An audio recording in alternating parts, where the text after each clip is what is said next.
We hear a lot of generic advice from a lot of successful people, but I've never heard of anyone give an in-depth explanation of what it actually took to be successful.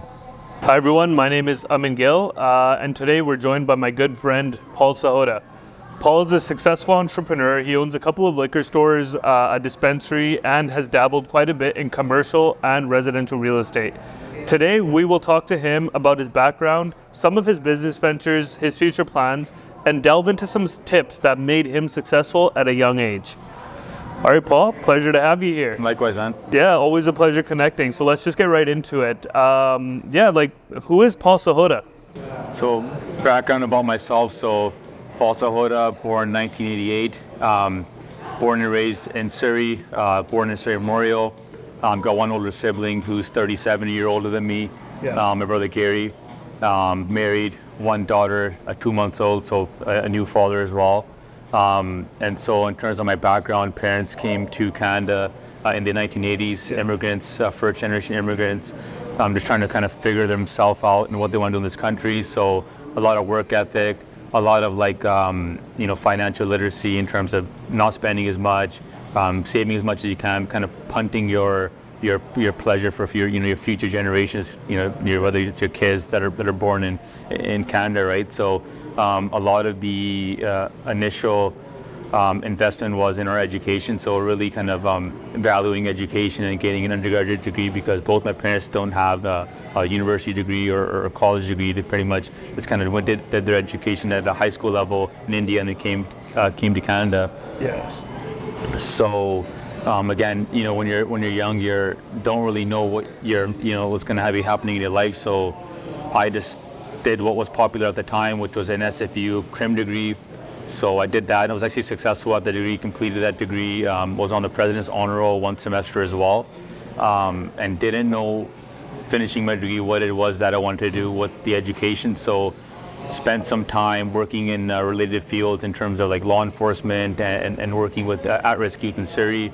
That didn't really fit my lifestyle choices at that time, because I was just growing up in an environment where people possibly weren't making the same choices that I was in my life. So it didn't make sense. And on top of that, I kind of had that entrepreneurial spirit where I wanted to do a lot more than just a 9-to-5 job. So I knew that deep down that doing a job wasn't maximizing my potential or the talent that I felt that I had. So that kind of led me into taking on some courses at UBC in urban land economics. Yeah. So I thought that I would become a certified residential appraiser. So just through networking, I met one gentleman from the Tri-Cities, Lewis, who was an appraiser with Lawrence and Walker. And so he took me on as a candidate member, and he had me kind of doing field reports throughout the Tri-Cities for real estate, whether it was new purchases, refinancing, home equity lines of credit. And that kind of really opened my eyes to the lending aspect of real estate and how appraisers help lenders put value on land, whether it was commercial, residential, condos, detached stuff. So that really opened my eyes to real estate, and really I realized at that point that I really need to kind of do my own thing in real estate and in business. And so Lewis had offered me a position with him, with this company that he was going to be forming, high paid salary. But deep down I knew that wasn't going to fit my personality type, and again, the talent that I felt that I had. So I knew I had to go and do my own thing, whatever that was. I had no idea at that time. And this is possibly 2014, 2015, where we're kind of figuring ourselves out, myself, my brother, right? So that kind of led me into my business career after that. So. Nice, man. Well, I guess first things first, congratulations on becoming a new father. Appreciate that. Thank you. I know there's a lot of challenges there. Yep. And obviously, I appreciate getting to know about your background. But what are you currently doing? Because obviously, real estate appraisal, we talked about it. It's you're not the type of guy that's going to sit around and work for somebody else. So let's talk about what you're currently doing right now. Yeah. So essentially, once we realized we got to a position where we felt we were able to do our own thing, we started looking at what opportunities there were around us. So again, myself, my brother are first generation business owners. So my dad was a blue collar worker. Yeah. Mom was a blue collar worker. There wasn't an entrepreneur in our immediate household, but we had family members who were involved in business, whether it was land development, real estate, gas stations, right? So yeah. We kind of had that as inspiration, or kind of like as a baseline to look at, these are what these guys are doing. potentially we can do that because we're, similar household, similar kind of dynamics or characteristics, right? So we knew we had to get into some form of business. What that was an open book to us, right? So in 2013, we had purchased a property in Langley, kind of coming out of the financial crisis where land values had dropped. A lot of developers were stuck on raw land and stuff, so they were looking to unload the properties that they had that they didn't feel they would develop in the next 5 or 10 years. So we bought this property in Langley and sat on that for a few years. And then once we started seeing traction right before the foreign buyers tax, I think that was about 2015, 2016, we thought that it would be a good time to unload this property because this was the highest value asset that we had, and roll that or snowball that into a business or income producing property, right? So one thing that we learned is that you don't want to be grid rich, cash poor. So we learned firsthand that our family members who were developers in the financial crisis that had land only really felt the pinch because, again, they were grid rich, not cash rich, right? Yeah. So cash poor, no income coming in. So we thought we will reverse engineer. We'll generate the cash flow first, be cash poor, or say cash rich, be grid rich down the line once the income is coming in. So we strategically started looking at businesses that fit our passion, I guess, or kind of our skill set was. So that was more so retail side because we were younger. I was 27 at that time. My brother was 28, so we could handle a retail business. So that was whether it was a gas station with property, a boiler depot with property, liquor store with property, right? So and this through our network and meeting different people, we kind of came across the Delta location, which was essentially a liquor store with land and building, and there was a vacant a shell of a commercial unit that was being converted to a pub that we had to kind of take ownership of and lease out. So we kind of did that as our first deal, and that was a $5 million plus deal at that time, and that was the first commercial real estate deal I'd ever done. And the seller actually was a quite sophisticated business owner, so we learned a lot about negotiating and kind of having confidence in yourself when you're negotiating with someone that's quite more successful than you and actually probably double our age as well at that time, right? So getting into the liquor retail space, owning the commercial real estate, provided us benefit in terms of being able to leverage the land and building for future opportunities that we ended up doing. So that was our first kind of taste of business. Nice. Yep. Well, obviously, at this point, knowing you for a couple of years now, I knew you've been very successful in liquor store business. You've also opened up a couple other businesses as well, which we'll get into. But let's talk about your first experience actually running the business. Yeah. What was it like? What are some challenges that you can kind of describe? Yeah, so essentially, again, like I'm saying, like the day before we were going to get the keys for our possession, me and my brother are sitting there wondering, what the hell are we doing? Like, we have no idea what a P&L is. We never done a GST return. We have no idea what corporate tax returns are, right? So we thought, do we even really know what we're doing? Because this is a lot of money, and this is the only money that we have technically, right? So if we blow this, we might be living out of a van, or might be kind of taking our generation backwards, right? But again, we had the confidence that we've got the work ethic which we saw in our parents for generations, right? Or for decades, sorry. And so we knew that at the minimum we had that in us, right? So getting into a retail business, there's a lot of nuances when it comes to dealing with customers, managing cash flows, doing monthly P&L returns, and dealing with accountants and lawyers, because when you got a commercial loan, the banks have several covenants on the debt as well because they want to safeguard themselves, right? So those were the main challenges. Was when we found the asset that we wanted to buy, we have no really tenure or track record of business. We're 27 to 20 years old, personally guaranteeing a $3 million loan. Which bank is going to give us the financing? So a lot of lenders were, they either declined lending to us, even though that the asset was a great asset, or that they were willing to lend, but there was too many covenants. So we finally found a lender that we felt was more of a partner, because when you look at a real estate deal, a lot of times the bank's got more equity in the deal than the actual person that's purchasing that. So you got to look at your lender as a partner rather than just a mortgage provider, right? Because they've got more skin in the game. So RBC was a great fit for us. The commercial manager, Raheem, he was a great fit for us. We felt like there was great synergy between us. He was going to be a great partner for us to grow our business. So that made sense to be dealing business with RBC and with Raheem. But again, with that came covenants on the loan. So debt service ratios were quite high. We had a review of engagement we had to do, which cost $25,000, which was the bank wants an audit of the books at year one, because they want to know whether you're actually running the business to the standards that you said you would, right? So those kind of nuances and kind of tackling those issues. But again, when you have perseverance and you have the talent or desire to kind of be successful, you kind of get over these hurdles and just continue to push through, right? So nice. And I guess what was the first sort of indicator that, hey, we're actually pretty good business owners, we're successful at this? When did you kind of cross that threshold to kind of being new into the industry, new into real estate, and going from there? Yeah, I think there was two things. So the first thing is that when we had sold our property, and people knew that we had some money on hand. A lot of people were coming to us and saying, hey, I've got this idea, I know you've got the money, would you like to invest in our idea? Then as we started developing Tidewater's liquor store and the brand, those same people started coming to us and saying, we've got money, we'd like to invest in your guys' idea. So we saw a little shift there where now people are coming to us with money and wanting to invest in our ideas, where before people were wanting to take our money, invest in those ideas. So that was a clear indicator that we're clearly doing something right if someone's willing to invest with us, right? Yeah. And a second indicator was literally the bank came to us and said, are you guys ready for a refi? Yeah. So when a bank comes to you and says ready for a refi, that means you built up enough equity in the business, you built the value of the business up to a certain aspect, you built the value of the land up to a certain aspect that they're willing to allow you to pull equity out of that, right? So we knew that was a great indicator that we're doing something right. If the bank is not coming to us and saying, we want to give you guys more money because you guys are doing things correctly. So those were the two main indicators that kind of allowed us to understand that I think we're doing some good things, right? Nice. One of the things I admire about you, Paul, is you're very creative. Anytime we talk about any sort of business idea, it's never a no. It's like, okay, what can we do to kind of take it to the next level or make it cash flow positive? So I want to get into your dispensary, because I know talking about it, there's a lot of hurdles that you kind of had to jump through.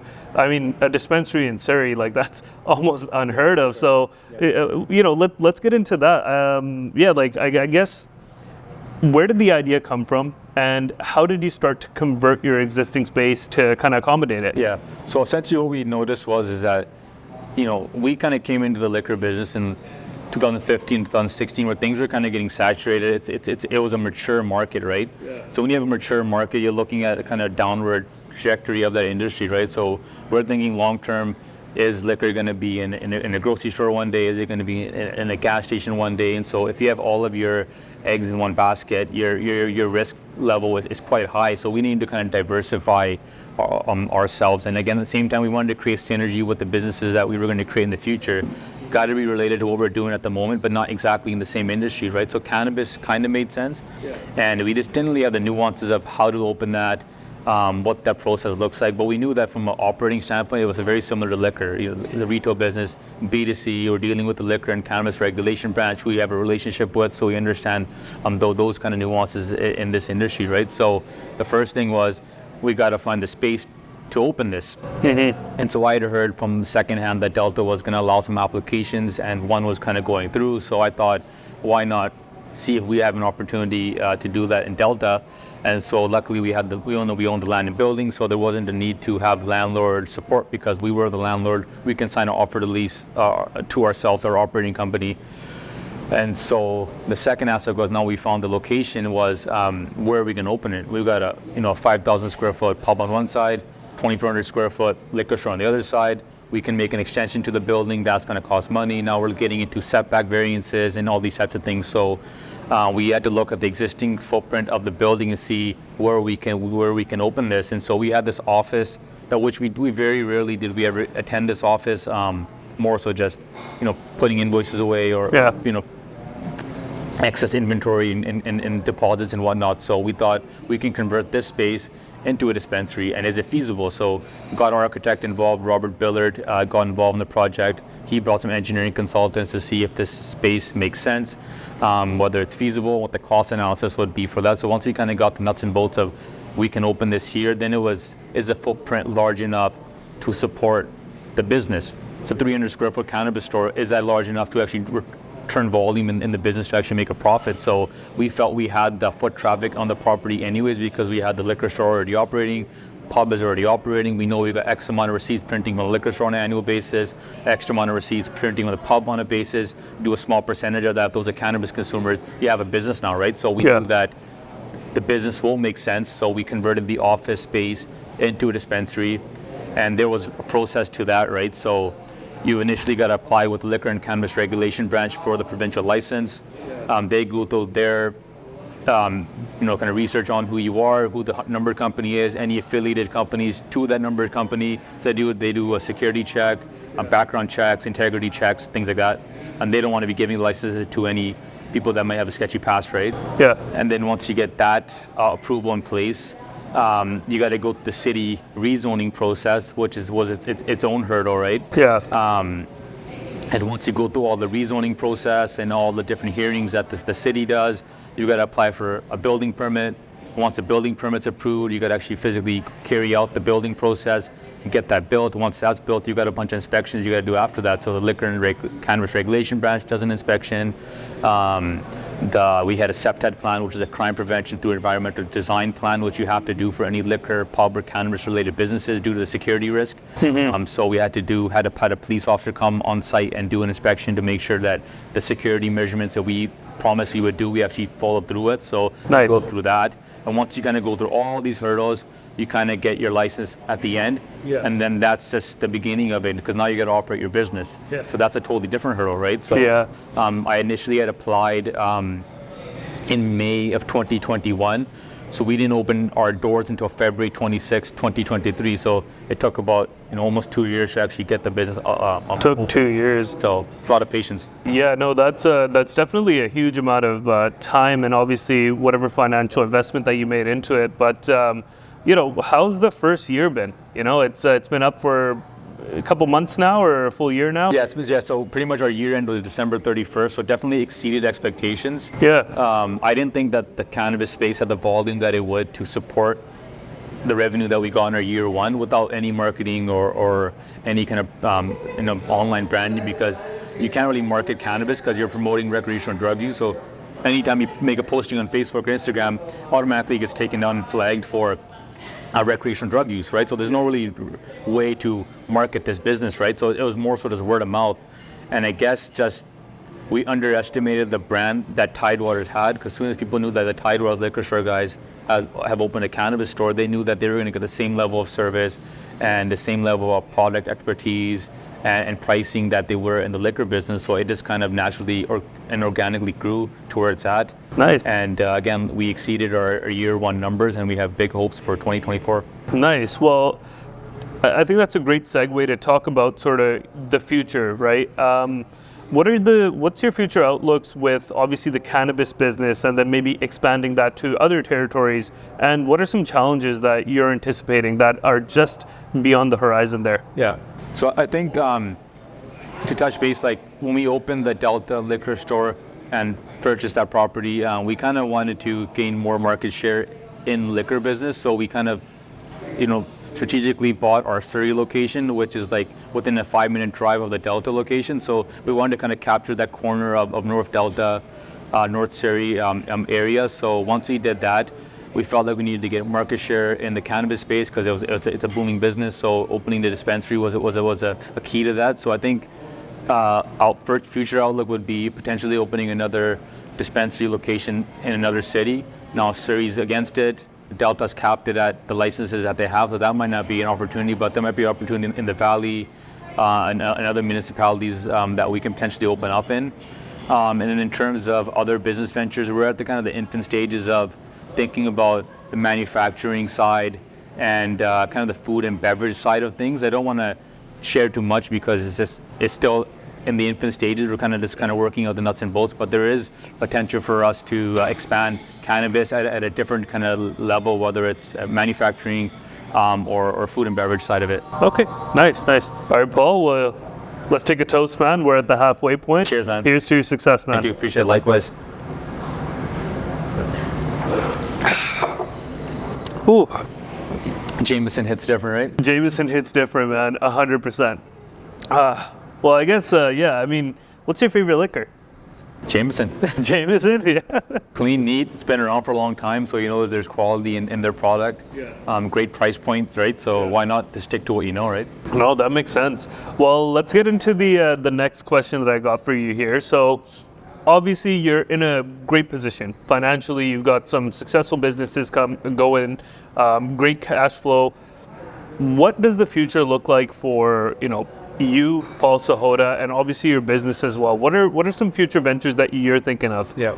So again, like what I said earlier was about being cash rich to begin with, and then the grid port at the start, because you want to be able to build the income in first before you start buying development land or properties where you might have to feed them because they're not able to service their debt. So now we're at a position where we've got enough cash flow coming in, and our EBITDA, like earnings before interest, tax, depreciation, amortization, that's kind of what the banks use as a metric to judge the value of your business or your group of companies. So we've got a EBITDA where it's at a strong point where we can kind of use that money now and invest in hard assets. So that's what we're looking at, real estate.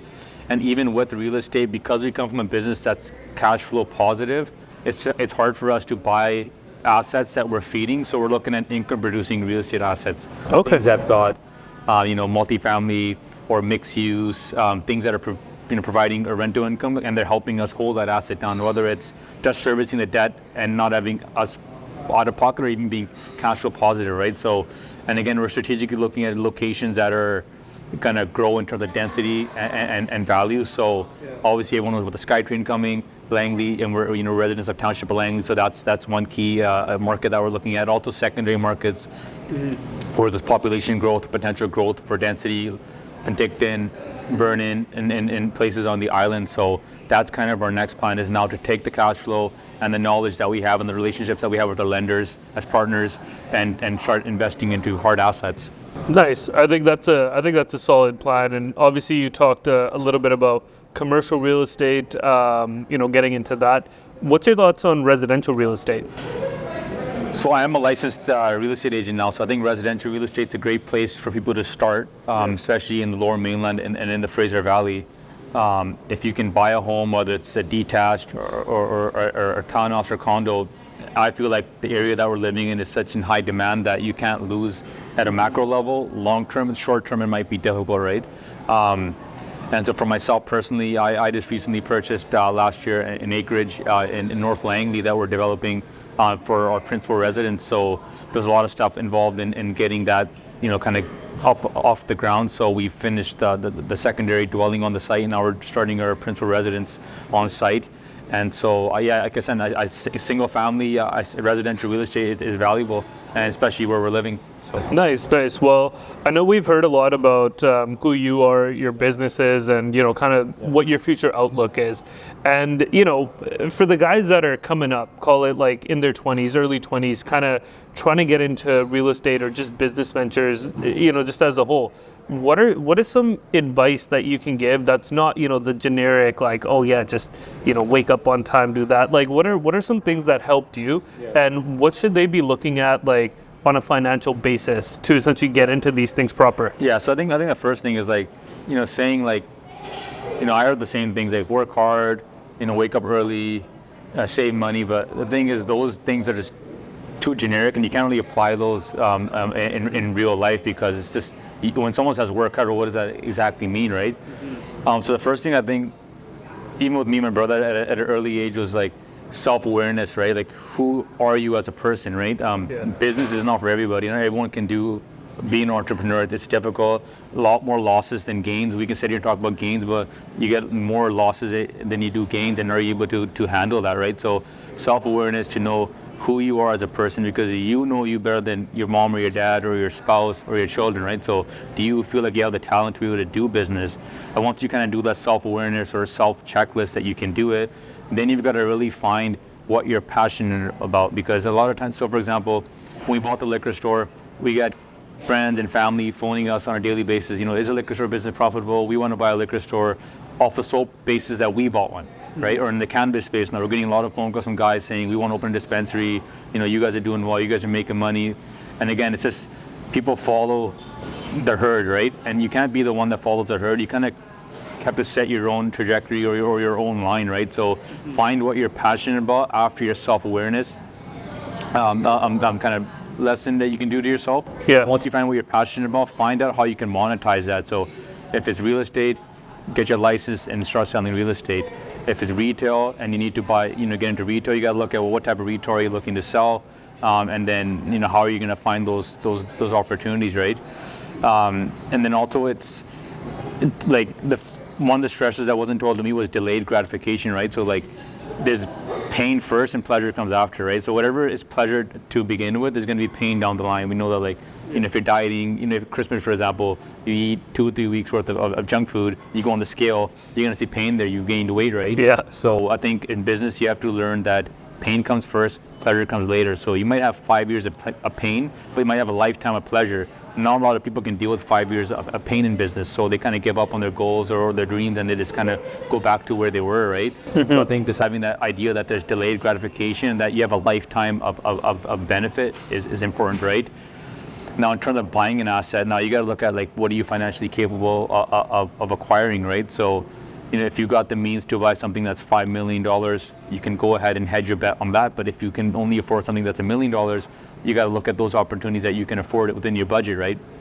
And again, like, if you're talented in what you do and you believe in yourself, it's very easy to access other people's money to get things done. So whether it's an uncle, it's a parent, which is how we did it, right? Or a family friend, you can get funds from other people and invest those into assets that you think are aligned with what you're doing, right?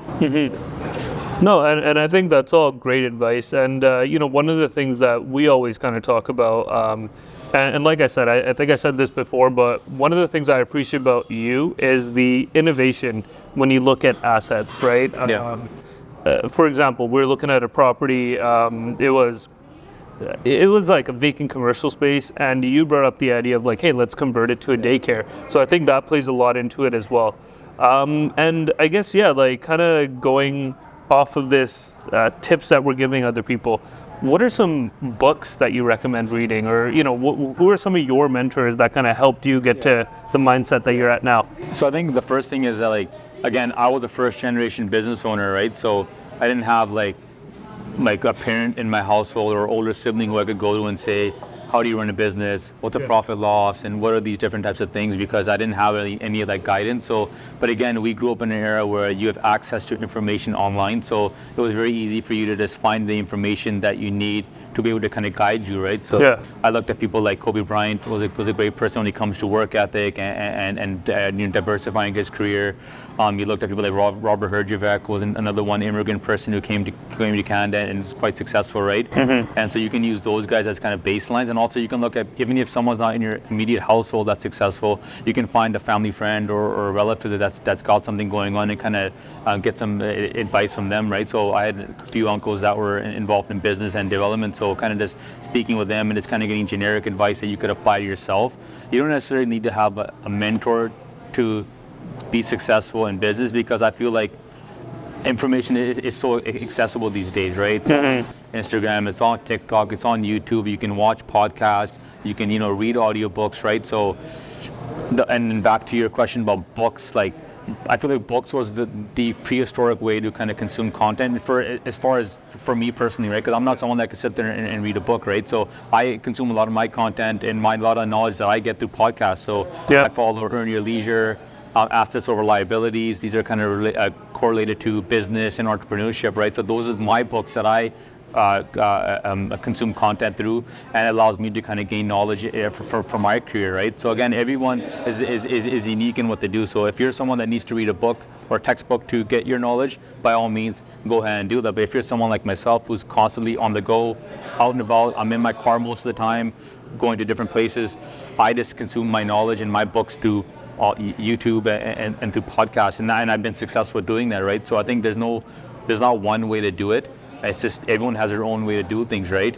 And I think in terms of mentorship, you just got to find that one or two people that are successful, that you think are successful in your life, and see how much time they have to give to you, right? Because sometimes some people are so busy in their growth aspect that they don't have time to kind of mentor you. So just find someone who's got the time to give you even a little bit of tidbit, and it'll go a long way. Okay, well, thank you, Paul. I always appreciate your time. Every time I speak to you, man, I always feel like I learned something. Likewise, and I get smarter for it. Appreciate it, man. So yeah, thank you again for your time. Anyways, we hope that you enjoyed this podcast. This is the first of many.